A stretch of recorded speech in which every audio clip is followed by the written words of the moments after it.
মুখ্যমন্ত্ৰীজন অকল বিজেপি দলৰে নহয়, মুখ্যমন্ত্ৰীজন আমাৰো মুখ্যমন্ত্ৰী। ভলেণ্টাৰ পৰ্যন্ত নহয়, কেৱল মাত্ৰ নিৰ্বাচিত জনপ্ৰতিনিধি হোৱাৰ কাৰণে ৰাজনীতিত জড়িত হোৱা জয়ন্ত মল্ল বৰুৱাক নলবাৰীৰ 2026 বিদায় দিয়াটোতে আমাৰ সামূহিক উদ্দেশ্য। জল জীৱন ভাৰতবৰ্ষৰ দুৰ্নীতি আৰু ব্যৰ্থতাৰ দ্বিতীয় আৰু সমান্তৰালভাৱে, আৰু সেই জল জীৱন মন্ত্ৰীজন আমাৰ নলবাৰী বিধানসভা সমষ্টিৰ জনপ্ৰতিনিধি জয়ন্ত মল্ল বৰুৱা। গতিকে বিশ্ব শৰ্মাই এই কথাৰ কৈ মানসিকভাৱে প্ৰশাসনিক ব্যৱস্থাটোকে অসম 360ৰ বিশেষ অনুষ্ঠান মুক্ত কণ্ঠলৈ আপোনালোক সকলোকে স্বাগতম জনাইছোঁ। ষ্টুডিঅ'ত মই পংকজ কলিতা। আজি আমাৰ ষ্টুডিঅ'ত আমি নিমন্ত্ৰণ জনাই আনিছোঁ এগৰাকী ৰাজনৈতিক ব্যক্তি। অসমৰ বিভিন্ন প্ৰান্তৰ লোকে তেখেতক চিনি পায়।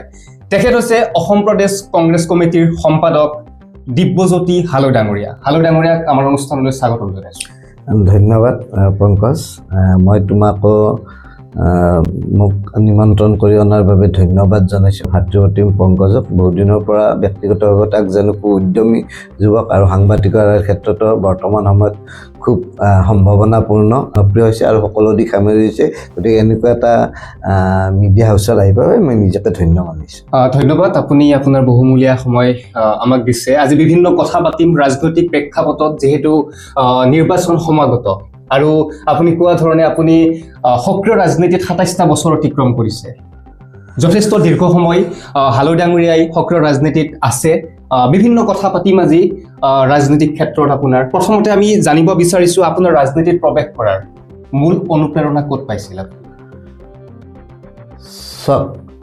ৰাজনীতিত প্ৰৱেশ কৰাৰ অনুপ্ৰেৰণা বুলি ক'বলৈ গ'লে সূত্ৰ এটা নাই। যিহেতু মই বংশগতভাৱে মই কংগ্ৰেছ দলৰ জৰিয়তে ৰাজনীতিত জড়িত। আটা ককা দেউতা আছিল স্বাধীনতা সংগ্ৰামী। মোৰ দেউতা আছিল কংগ্ৰেছ দলৰ এজন জ্যেষ্ঠ নেতা, যিজনে কংগ্ৰেছৰ কাৰণে বিভিন্ন সময়ত নিৰ্যাতিত হৈছিল বিভিন্ন পক্ষৰ দ্বাৰা।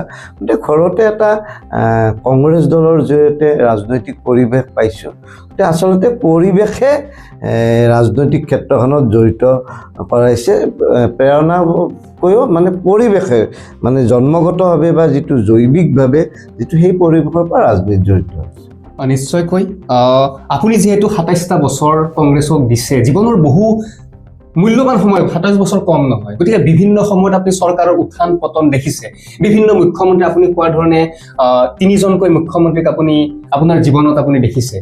গতিকে যদি মই সুধোঁ যে মুখ্যমন্ত্ৰীৰ কথা বৰ্তমান ক'বলৈ নাযাওঁ, যিহেতু আপুনি বৰ্তমান দলৰ লগত ওতঃপ্ৰোতভাৱে জড়িত হৈ আছে, কংগ্ৰেছৰ কোনজন সভাপতি আপুনি শ্ৰেষ্ঠ ৰূপ দিব? আপুনি 27 বছৰ ৰাজনৈতিক জড়িত থকা বুলি কৈছে, এইটো পূৰ্ণকালীন ৰাজনৈতিক কৰ্মকৰ্তা হিচাপে মই 27 বছৰ পূৰ্ণকালীন।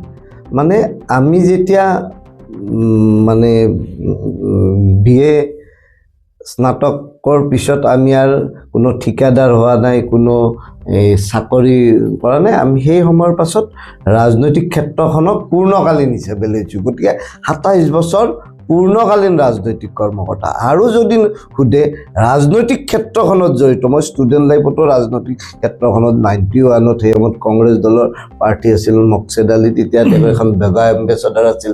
আমি তেতিয়া মহিদাই দি সেই পোষ্টাৰ লগাইছিলোঁ। 96ত জগদীশ কলিতা আছিল, তেওঁৰ হৈ আমি পোষ্টাৰ লগাইছোঁ। তেতিয়া আমি ছাত্ৰ। গতিকে পূৰ্ণকালীন 27 বছৰ আৰু গম পাবা হোৱাৰ ফে জনা বুজা হোৱাৰ দিনৰ পৰা মোৰ আজি 48 বছৰীয়া জীৱনত খুব সম্ভৱতঃ 39 বছৰ মানে ৰাজনৈতিক ক্ষেত্ৰখনত জড়িত। আৰু আপুনি কোৱাৰ ধৰণে পূৰ্ণকালীন আৰু 27 বছৰ। ধন্যবাদ জনাইছোঁ। বৰ্তমান অসম প্ৰদেশ কংগ্ৰেছ কমিটিৰ সভাপতিৰ দায়িত্বত আছে গৌৰৱ গগৈ ডাঙৰীয়া। তেখেতৰ পিতৃ অসমৰ দীৰ্ঘকালীন 15 বছৰীয়া শাসনকালত তেখেত মুখ্যমন্ত্ৰী আছিল। গতিকে গৌৰৱ গগৈক কিন্তু সময়ে সময়ে, যিহেতু তেখেতৰ বয়স আপোনাৰ সময়ে হ'ব, বাকী যিকেইগৰাকী কিন্তু সভাপতিৰ দায়িত্বত আছিল তেওঁ যথেষ্ট অভিজ্ঞ আছিল, যথেষ্ট বয়সীয়াল আছিল। গতিকে বৰ্তমান ৰাজনীতিত থকা যিটো দল আছে তেওঁলোকৰ ফালৰ পৰা কেতিয়াবা শুনা যায় যে গৌৰৱ গগৈ অপৰিপক্ক নেকি? কি ভাবে আপুনি? এইটো এটা নেৰেটিভ বিৰোধী দলৰ। গৌৰৱ গগৈক ধৰক কোনো পিনেদি বা তেওঁৰ যিটো গতিশীলতা, সম্ভাৱনাময়, এই গোটেইখিনিৰ পৰা এটা নেৰেটিভ সৃষ্টি কৰিব চাইছে, তাৰ বাহিৰে একো নহয়। আপোনাক যদি মই সুধিব খোজো, আপুনি কি ভাবে নাজানো, এই যিটো ২৭ বছৰীয়া ৰাজনীতি বৰ্তমান আমাৰ নলবাৰী বিধানসভা সমষ্টি আৰু অসমৰ মন্ত্ৰীসভাৰ এজন শক্তিশালী মন্ত্ৰী বুলি ক'ব লাগিব, যিহেতু তেখেত আমাৰ হিমন্ত বিশ্ব শৰ্মা ডাঙৰীয়া যথেষ্ট ঘনিষ্ঠ। মই কাৰ নাম ক'ব কৈছোঁ আপুনি জানিছে, আমাৰ বিধায়ক জয়ন্ত মল্ল বৰুৱা ডাঙৰীয়া। এটা সময়ত আপুনি তেখেতক ৰাজনীতিত অনা বুলি এটা কথা এটা ওলাইছিলে, যথেষ্ট ঘনিষ্ঠ আছিল আপোনাৰ লগত, কিন্তু বিভিন্ন সময়ত ঘাত প্ৰতিঘাত থাকে।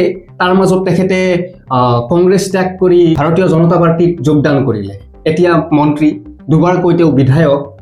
যিহেতু আপুনি ৰাজনীতিত অনা বুলি এটা প্ৰচাৰ চলাইছিলে, কিন্তু তেখেত যিহেতু বিজেপিলৈ গুচি গ'ল, আপোনাৰ কিবা মতভেদ হৈছিল নে অইন কিবা কাৰণত আপুনিও বিজেপি নগ'ল, বা আপোনাৰ লগত তেখেতৰ সম্পৰ্ক কেনেকুৱা, কি কয় আপুনি?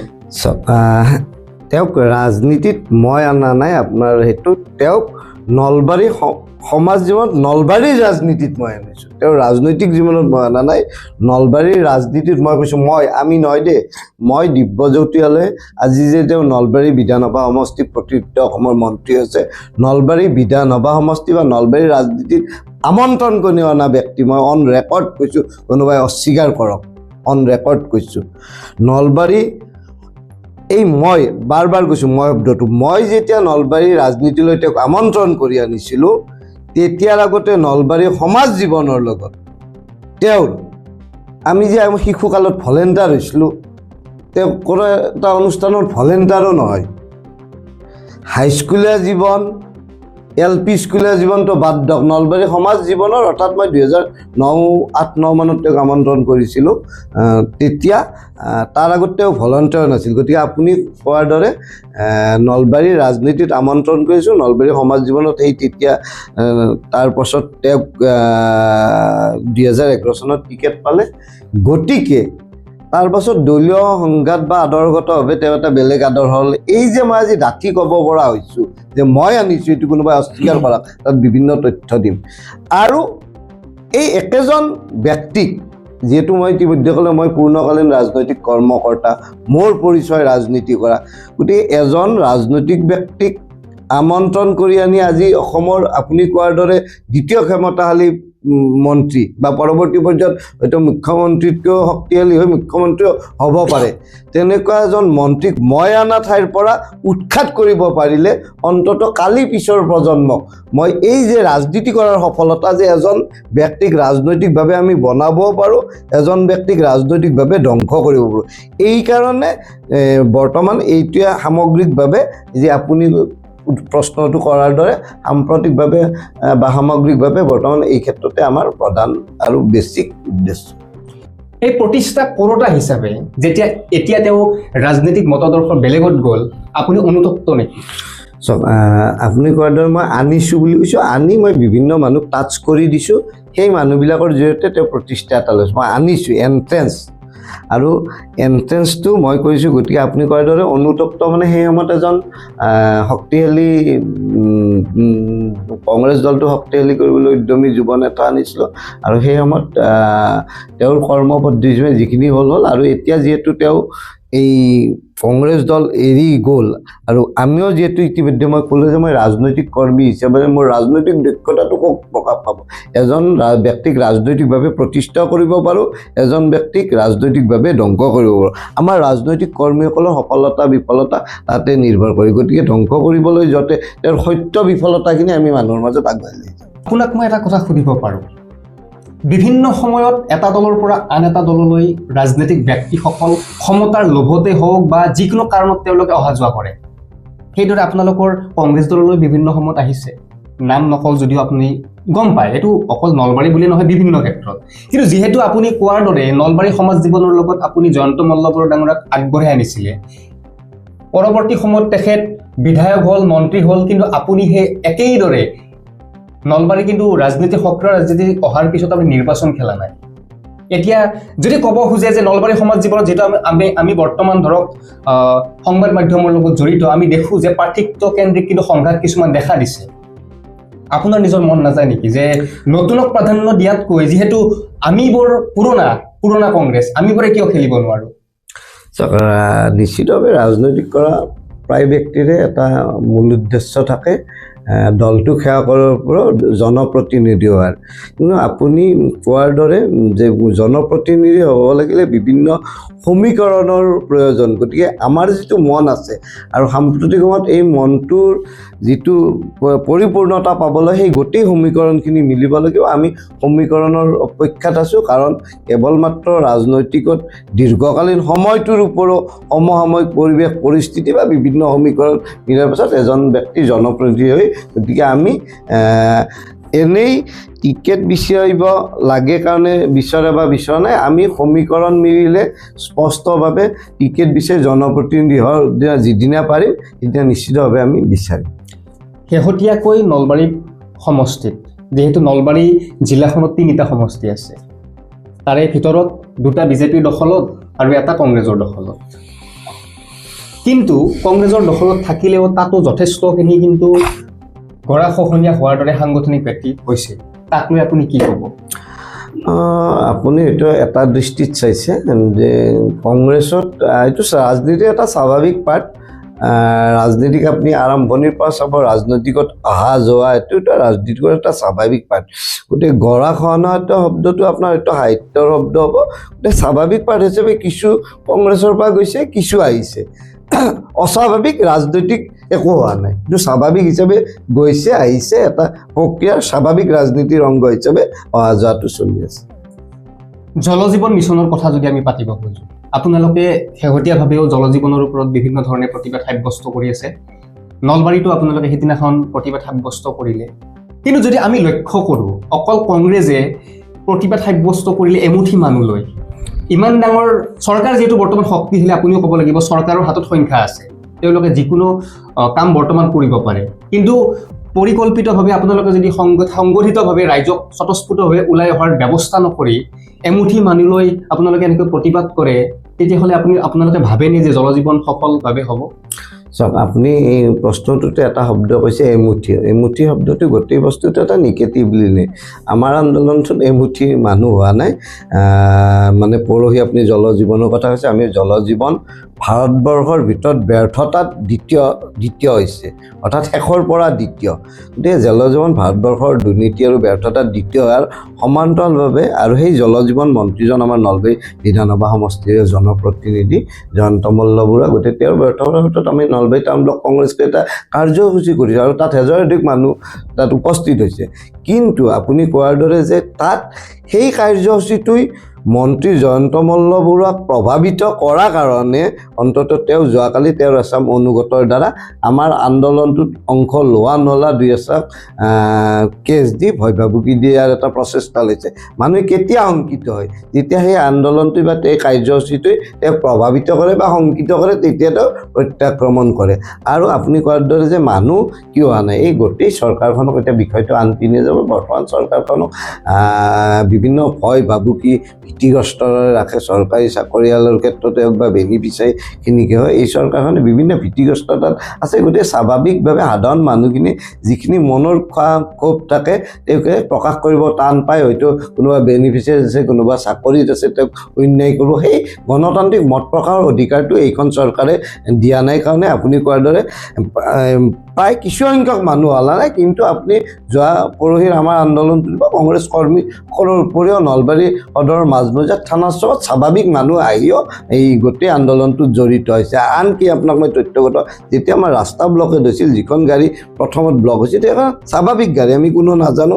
সেই গাড়ীখনে যোৱাৰ সময়ত কিন্তু কৈছে যে আমাৰ যিটো আন্দোলন, মানে এতিয়া সেই টকশ্ব'ত শব্দটো নকওঁ যে আমি যিটো জল জীৱনৰ ব্যৰ্থতা তেওঁ সমৰ্থন কৰি তাত শ্লোগান দি গৈছে। গতিকে তেওঁ এজন সাধাৰণ পথচাৰী আছিল। সেনেদৰে বিভিন্ন মানুহ সম্পৃক্ত হৈছে আমাৰ লগত এই চৰকাৰৰ দুৰ্নীতিৰ বিৰুদ্ধে। জয়ন্ত মল্ল বৰুৱাৰ নলবাৰী বিধানসভা সমষ্টিত কিন্তু আপোনালোকে কিভাৱে নাজানো সাংগঠনিক শক্তি দুৰ্বল নহয়।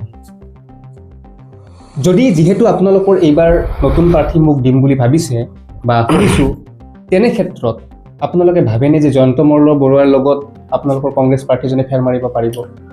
চাওক আপুনি তেওঁৰ সাংগঠনিক শক্তি দুৰ্বল নহয় মই ক'ম তেওঁ সাংগঠনিক শক্তিটো শ্ব' কৰি আছে গতিকে যি ধৰণৰ তেওঁৰ ভিতৰুৱা কথাটো সেই ক্ষেত্ৰত আমিও জানো আৰু তেওঁৰ সেই সাংগঠনিক কৌশলৰ ওপৰত নিৰ্ভৰ কৰি আমি আগবাঢ়িম আৰু নিশ্চিতভাৱে আপুনি চাই থাকক 2026-ত কংগ্ৰেছৰ পাৰ্টীয়ে তেওঁক প্ৰবল প্ৰত্যাহ্বান কৰি তেওঁক 2026-ৰ নিৰ্বাচনত নলবাৰীৰ পৰা পৰাস্ত কৰি নলবাৰীৰ সমাজ জীৱনৰ পৰা তেওঁক সন্যাস দিব অসমৰ আগন্তুক নিৰ্বাচনক লৈ আপোনালোকৰ মূল ইছ্যু কি হ'ব বুলি ভাবে আপোনালোকে চাওক মূল ইছ্যুটো ইতিমধ্যে আমাৰ কংগ্ৰেছ দলে ৰাইজৰ পদূলিত ৰাইজৰ মানে ইস্তাহাৰ বুলি আমাৰ এটা কাৰ্যসূচী লৈছে গতিকে ইতিমধ্যে যোৱা পৰহি মানৰ পৰা বিভিন্ন 5টা জোটত বিভিন্নজন ব্যক্তি জ্যেষ্ঠ নেতা ৰাইজৰ ওচৰলৈ গৈছে ৰাইজে যি ধৰণে আমাক ক'ব সেই ধৰণে ইছ্যুকেইটা আমি উত্থাপন কৰি আমি ইস্তাহাৰ বনাম কিন্তু দলীয়ভাৱে সেইটো ইস্তাহাৰ হ'লেও মূলতঃ ইছ্যু হ'ব 2016 চনত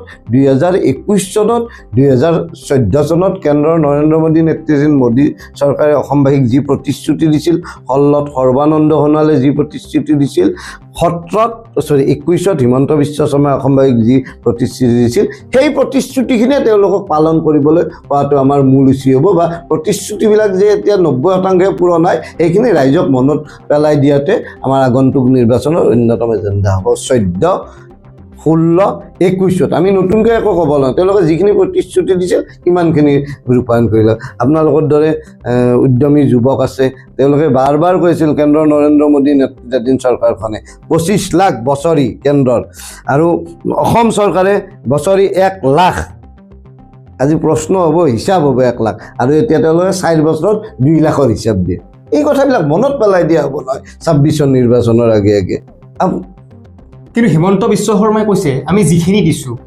সেইখিনি একদম স্বচ্ছ আৰু নিকাভাৱে দিছোঁ সেই ক্ষেত্ৰত আপোনালোকে কি ক'ব কাৰণ কিয় মই ক'বলৈ গৈছোঁ যেতিয়া কংগ্ৰেছৰ চাকৰি দিছিলে APSC কেলেংকাৰী হওক বা বিভিন্ন কেলেংকাৰী এতিয়া বৰ্তমান চৰকাৰৰ দিনত কিন্তু ওলাই পৰিছে গতিকে আপোনালোকে তাক লৈ কি ক'ব কাৰণ চৰকাৰে এতিয়া কৈ আছে যে 1 টকা নিদিয়াকৈ ৰাইজে চাকৰি পাই আছে বিভিন্ন ল'ৰাবিলাকে চাকৰি পাইছে তাক লৈ কি ক'ব আপুনি আচলতে হিমন্ত বিশ্ব শৰ্মাই এই কথাৰ কৈ মানসিকভাৱে প্ৰশাসনিক ব্যৱস্থাটোকে পংগু কৰা নহয় তেওঁ কৈ আছে যে এতিয়াহে নিকা নিযুক্তি হৈছে তাৰ মানে 21ৰ আগত যিবিলাক অসম প্ৰশাসনিক বিভাগ এতিয়া DC ছেক্ৰেটাৰী লেভেলত নিযুক্ত হৈ আছে বা বিভিন্ন প্ৰশাসনৰ বিভিন্ন স্তৰত 21ৰ আগত তেওঁলোকে দুৰ্নীতিৰে নিযুক্তি লৈছিল অৰ্থাৎ তেওঁলোকক যে মানসিকভাৱে এটা বিধ্বস্ত কৰিছে আৰু সেই বিধ্বস্ততাই তেওঁলোকৰ কৰ্ম পদ্ধতিটো কৰ্ম পন্থাটো প্ৰভাৱ পেলাইছে এই কথাবিলাকে সেনেকুৱা আন হৈছে গতিকে বৰ্তমান মুখ্যমন্ত্ৰী ডাঙৰে এই কথাখিনি 21ৰ আগত মানে এতিয়াৰ পৰাহে নিকা নিযুক্তি হৈছে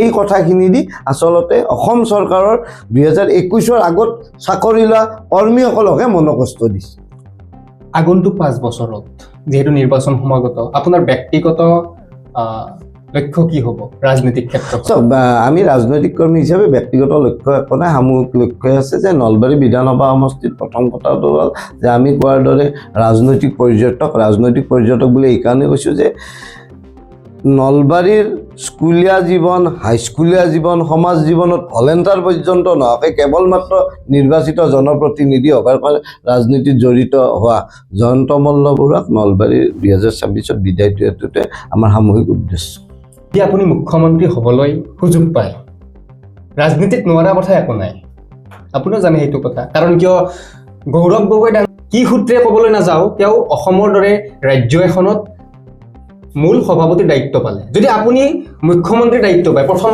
3টা কাম কি কৰিব চাওক মুঠত এটা সপোনৰ প্ৰশ্ন এটাৰ উত্তৰ দিয়াটো সম্ভৱ নহয় গতিকে সেইটো সমসাময়িকভাৱে মই সেই লেভেলৰ চিন্তা কৰিব সময়ে লৈ গুচি যাব যুৱ প্ৰজন্মক লৈ আপোনাৰ কি আহ্বান নিশ্চিতভাৱে যুৱ প্ৰজন্ম যোনে যি ক্ষেত্ৰত আছে একাণপতীয়াভাৱে লাগক আপুনি সাংবাদিক ক্ষেত্ৰত আছে কোনোবাই ৰাজনৈতিক ক্ষেত্ৰত আছে কোনোবাই দৌৰাত আছে কোনোবাই খেলাত আছে কোনোবাই আনকি ধৰক আমাৰ চৰকাৰী চাকৰি যোনে যি ক্ষেত্ৰত আছে 100% তাত সমৰ্পণ কৰক আৰু তেওঁৰ ক্ষেত্ৰখনক বাদ দি সামাজিক আলোচনাত বেলেগ ক্ষেত্ৰত বেছি জড়িত মানে ধৰি লওক আপুনি সাংবাদিক বা আপুনি এটা টিচাৰ আপুনি সন্ধিয়া যেতিয়া আড্ডা দিব আপুনি ৰাজনীতিৰ কথা হ'লে সাংবাদিকৰ কথা হ'লে আপুনি টিচাৰটোৰখিনি কথা নকয় অৰ্থাৎ আপুনি সন্ধিয়া টিচাৰৰ আপুনি শিক্ষাদান কিমানটা মানৱ সম্পদ উৎপন্ন কৰিলে সেই কথাটো পাতকচোন প্ৰতিজনে নিজৰ ক্ষেত্ৰখনত দায়বদ্ধ হ'লে আৰু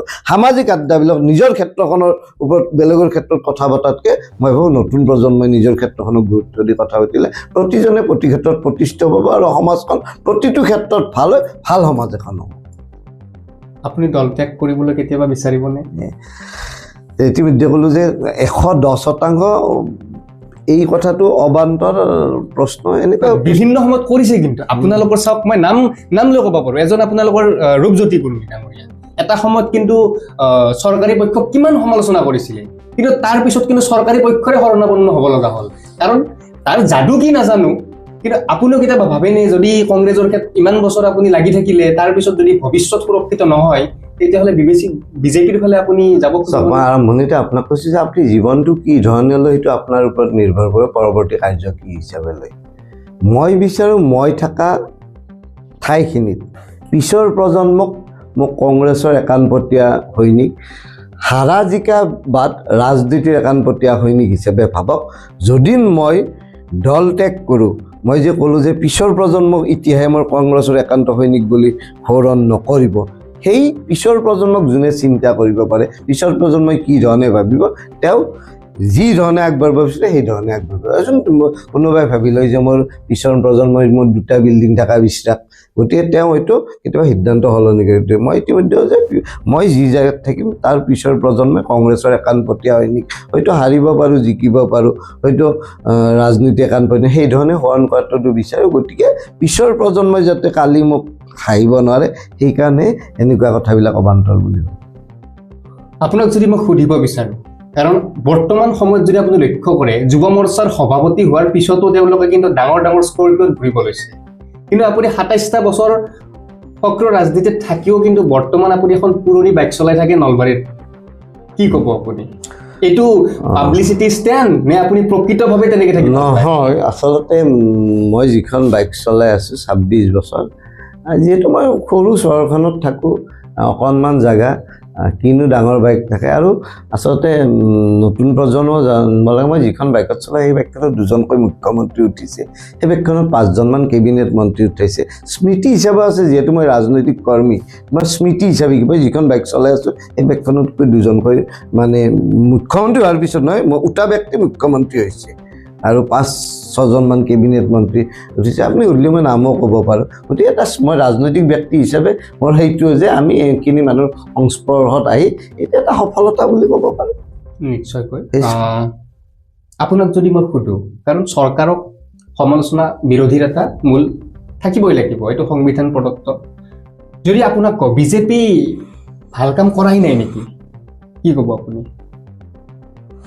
বিজেপিৰ প্ৰতিটো কামেই বেয়া নে তাৰ মাজত কিবা আপুনি ভাল কাম বিচাৰি উলিয়াব চব ইটো এতিয়া আপুনি যদি কয় যে আপোনাৰ দেউতাই আপোনাক খুৱাই লোৱাই আছে দেউতাই ভাল কাম কৰা নেকি আৰু বেলেগজনক খোৱা লোৱাটো এইটো তাৰ যিটো নৈতিক বা যিটো বেছিক সেইটো খোৱাব পাৰে তো সেই হিচাপে আপুনি যোন কৰিব পাৰে বিজেপি দলে চৰকাৰখনৰ যিখিনি আপুনি যি ক'লে নলবাৰী চহৰৰ বিভিন্নজনে নলবাৰী চহৰৰ উন্নয়নটোৰ কথা ক'ব খোজে কিন্তু মই ভাবোঁ এখন চৰকাৰৰ এইটো বেছিক কৰ্তব্য আৰু এইটো স্বাভাৱিক প্ৰক্ৰিয়া যে নলবাৰী চহৰত যে উন্নয়ন হৈছে আজি প্ৰায় 10 বছৰতকৈ আজি অৰ্থাৎ আপোনাৰ দেউতাই বান্ধা ঘৰটোতকৈ আপুনি কালি বেলেগ এটা ঘৰ বান্ধিব সেইটোতকৈ ডেভেলপ হ'ব এইটো এটা স্বাভাৱিক প্ৰক্ৰিয়া সেইটো যদি আপুনি ভাল বুলি কয় ভাল হ'ব তেওঁলোকে স্বাভাৱিক প্ৰক্ৰিয়াখিনিহে কৰিছে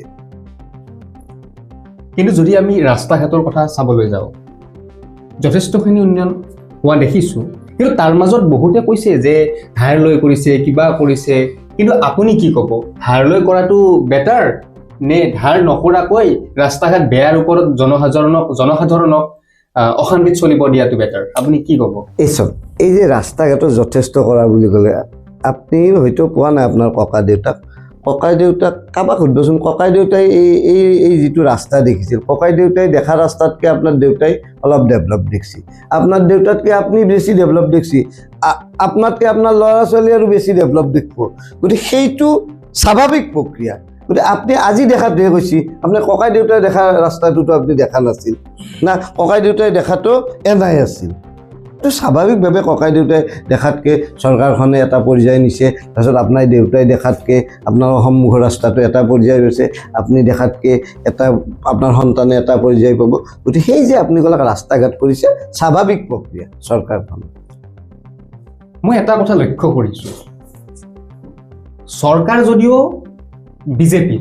বিজেপিৰ দলৰ চৰকাৰ, কিন্তু চৰকাৰ হোৱাৰ পিছত সেইটো চৰকাৰখন সকলোৰে, কিন্তু হিমন্ত বিশ্ব শৰ্মা অকল বিজেপিৰ মুখ্যমন্ত্ৰী নহয়, প্ৰতিজন অসমীয়া জনসাধাৰণৰ তেখেত মুখ্যমন্ত্ৰী। কিন্তু বৰ্তমান যিবিলাক চৰকাৰী প্ৰগ্ৰেম আমাৰ নলবাৰীত হৈ আছে বা অসমৰ বিভিন্ন প্ৰান্তত হৈ আছে, তাত কিন্তু আপোনালোকৰ বিৰোধীৰ মানুহ দেখা পোৱা নাযায় বুলিয়ে ক'ব পাৰি। আপোনালোকক নিমন্ত্ৰণ নিদিয়ে নে আপোনালোকে কিবা প্ৰতিবাদ কৰি সেই অনুষ্ঠানত ভাগ ল'ব? ধুনীয়া কথা এটা আপুনি সুধিছে যে মুখ্যমন্ত্ৰীজন অকল বিজেপি দলৰে নহয়, মুখ্যমন্ত্ৰীজন আমাৰো মুখ্যমন্ত্ৰী। সেয়ে আজি মই ইয়াত এটা বিষয় উত্থাপন কৰিছোঁ যে যোৱা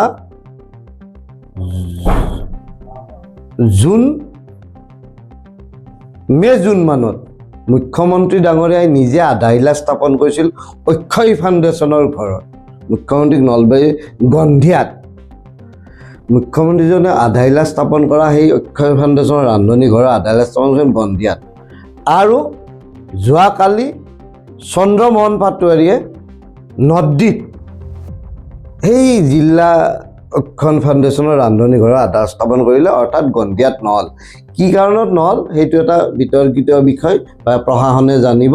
কিন্তু মই ক'ব খুজিছোঁ, আপুনি যে কৈছে আমি লজ্জিত হৈছোঁ যে জিলা প্ৰশাসনেই হওক বা বিজেপিৰ নেতা পালি নেতাই হওক, আমাৰ মুখ্যমন্ত্ৰীজনৰ দ্বাৰা এটা আধাইলা কৰিছা য'ত মাটিৰ সিদ্ধান্তই হোৱা নাই, আৰু সেই আধাইলা কৰা ঠাইত সেই বস্তুটো স্থাপন নকৰি যোৱাকালি আন এটা ঠাইত আধাইলা স্থাপন কৰা, এইটোৰ দ্বাৰা আমাৰ মুখ্যমন্ত্ৰীকো অপমান হৈছে। আমি লজ্জিত হৈছোঁ, কাৰণ মুখ্যমন্ত্ৰী আধাইলা কৰা যায় যদি অনুষ্ঠানটো স্থাপন হোৱা নাই, তেন্তে মুখ্যমন্ত্ৰীক অপমান কৰা, আৰু অনুষ্ঠানটো স্থাপন কৰা ঠাইখিনিৰ যদি খেলি মেলি আছিল, মুখ্যমন্ত্ৰীজনক আনি আধাইলা স্থাপন কৰিব নাছিল। অৰ্থাৎ কালি আন এজন সেই ঠাইৰ পৰা উলিয়াই আনি মন্ত্ৰী চন্দ্ৰমোহন পাটোৱাৰীয়ে যোৱাকালি নদীত অক্ষয় ফাউণ্ডেশ্যনৰ ৰান্ধনিঘৰৰ আধাইলা স্থাপন কৰি মুখ্যমন্ত্ৰীকে অপমান কৰা কাৰণে আমি লজ্জিত হৈছোঁ। নলবাৰীবাসী হিচাপে আমাৰ মুখ্যমন্ত্ৰীক প্ৰশাসনে আৰু নেতা পালি নেতাসকলে লজ্জিত কৰে। গতিকে আপুনি কোৱাৰ দৰে মুখ্যমন্ত্ৰীজন আমাৰো, মুখ্যমন্ত্ৰীক অপমান কৰিলে আমিও লজ্জিত পাওঁ। অক্ষয় ফাউণ্ডেশ্যনৰ মুখ্যমন্ত্ৰীয়ে আধাইলা কৰা স্থানত অক্ষয় ফাউণ্ডেশ্যনটো নকৰি বেলেগ ঠাইত কৰাই মুখ্যমন্ত্ৰীক অপমান কৰা যেন আমি অনুভৱ কৰিছোঁ। গতিকে এই গোটেই কথাখিনি এজন অসমবাসী হিচাপে আমাৰ মুখ্যমন্ত্ৰীক অপমান কৰাত আমি সেনেকুৱা বিভিন্ন উদাহৰণ আছে। আপুনি কোৱাৰ দৰে মুখ্যমন্ত্ৰীজন আমাৰো, মুখ্যমন্ত্ৰীক অপমান কৰিলে আমিও লজ্জিত হ'ম। বিজেপি দলৰ চৰকাৰৰ প্ৰায় 10টা বছৰ উকলিব, যিহেতু নিৰ্বাচন সমাগত, দুজনকৈ মুখ্যমন্ত্ৰী সৰ্বানন্দ সোণোৱাল আৰু হিমন্ত বিশ্ব শৰ্মা। কাক লৈ আপুনি বেছি সুখী? মই এইটো কোৱা নাই যে, কাৰণ কিয় কম্পেয়াৰ থাকিবই, সকলোতো 100% হ'ব নোৱাৰে। গতিকে আপুনি কোনজনক শ্ৰেষ্ঠ বুলি ক'ব? চাওক, এইটো মই আপোনাক দল হিচাপে সোধা নাই। নাই, আপুনি বিজেপি দলৰ মুখ্যমন্ত্ৰীৰ শ্ৰেষ্ঠতা জুখিবলৈ তেওঁলোক আচলতে সিদ্ধান্ত ল'ব পৰা ব্যক্তি নহয়। কাক শ্ৰেষ্ঠতা, তেওঁলোকে আচলতে ৰাষ্ট্ৰীয় নেতৃত্বৰ মুখৰ পিনে চাই সিদ্ধান্ত লয়। গতিকে তেওঁলোকৰ শ্ৰেষ্ঠতা প্ৰতিপন্ন কেতিয়া কৰিব পাৰি? যোনে সিদ্ধান্ত ল'ব পাৰে, যোনে দক্ষতা দেখুৱাব পাৰে, তেওঁলোকে ৰাষ্ট্ৰীয় নেতৃত্বই যি কয় সেইমতে চলি যায়। গতিকে তেওঁলোকক মানে শ্ৰেষ্ঠতা জোখা তোলাচনীত একোৱে নাই। শ্ৰেষ্ঠতা হ'ব ওপৰৰ নেতৃত্বই তেওঁলোক কি ডাইৰেকশ্যন দিয়ে। শেষত যদি আমি জুবিন গাৰ্গৰ কথা অলপ পাতিব বিচাৰোঁ, ন্যায় সম্পৰ্কে কি ক'ব আপুনি? নিশ্চিতভাৱে ন্যায় হ'ব লাগে। জুবিন গাৰ্গ আমাৰ স্পন্দন। জুবিন গাৰ্গৰ মৃত্যু ৰহস্য উদঘাটন হ'ব লাগে। সেই দিনটোত বিশেষকৈ কি হৈছিল, এই গোটেই ঘটনাখিনিৰ ইতিমধ্যে SIT-য়ে কৈছে আমাৰ ৰাইজে জানিব লাগে। তাৰ পাছতো যোন কিবা সন্দেহ থাকে, আমাক যিহেতু চৰকাৰ আছে, চৰকাৰে আমাৰ অসমৰ ৰাইজক আশ্বস্ত কৰিব লাগে। নিশ্চয়কৈ আমি অনুষ্ঠান শেষৰ পিনে আহিছোঁ। যদি আমি আপোনাক সুধিব বিচাৰোঁ যে নতুন প্ৰজন্মই, কাৰণ কিয় চাওক, বৰ্তমান সামাজিক মাধ্যমৰ যেতিয়া এটা ইমান দ্ৰুতগতিত আগবাঢ়ি গৈছে সামাজিক মাধ্যম, বৰ্তমান যিখিনি উঠি অহা চাম আছে তেওঁলোকে কিন্তু ডিচাইড কৰাত অকণমান অসুবিধা হয়। তাৰ মূল কাৰণটো কৈ দিছোঁ যে মন্ত্ৰীয়ে হওক বিৰোধীয়ে হওক যিবিলাক পাব্লিচিটি ষ্টাণ্ডৰ কাৰণে চাউথৰ গান লগাই তেওঁলোকে বিভিন্ন ধৰণৰ কাম কৰা দেখা যায়, ভুল কোনটো শুদ্ধ কোনটো সেইখিনি ডিচাইড কৰাত কিন্তু নতুন প্ৰজন্মৰ অসুবিধা হয়। তেওঁলোকক লৈ আপুনি কি ক'ব? চাওক, আপোনাৰ গোটেই প্ৰশ্ন বহুতকেইটা প্ৰশ্ন নিগেটিভলি নতুন প্ৰজন্মই আপুনি হয়তো আপুনি সেনেকুৱা নতুন প্ৰজন্ম পাইছে, গতিকে আপুনি সেই দৃষ্টি, কিন্তু মই আৰু দেখিছোঁ যে নতুন প্ৰজন্ম বিৰাট সম্ভাৱনাময়, তেওঁলোকে বুজি পায় কোনটো ভাল কোনটো ভুল। গতিকে মই ভাবোঁ যে আজিৰ নতুন প্ৰজন্মই সঠিকভাৱে সিদ্ধান্ত ল'ব, নতুন প্ৰজন্ম খুব সূক্ষ্মভাৱে বিশ্লেষণ কৰিব, নতুন প্ৰজন্মৰ ওচৰত সম্ভাৱনা আছে, নতুন প্ৰজন্মৰ ওচৰত আমাৰ নলবাৰীখনৰ আমাৰ অসমখনৰ ভৱিষ্যত আছে। ডাঙৰীয়াৰ লগত বিভিন্ন ৰাজনৈতিক ক্ষেত্ৰত সামাজিক ক্ষেত্ৰত কথা পাতিলোঁ। তেখেত আমাৰ ষ্টুডিঅ'ত উপস্থিত হোৱাৰ বাবে তেখেতক ধন্যবাদ জ্ঞাপন কৰিছোঁ। আজিলৈ অনুষ্ঠান ইমানতে সামৰিছোঁ। আপোনালোকে চাই থাকক অসম 360ৰ বিশেষ অনুষ্ঠান মুক্ত কণ্ঠ। ধন্যবাদ। অসম 360 খবৰ যি সদায় আপোনাৰ লগত থাকে।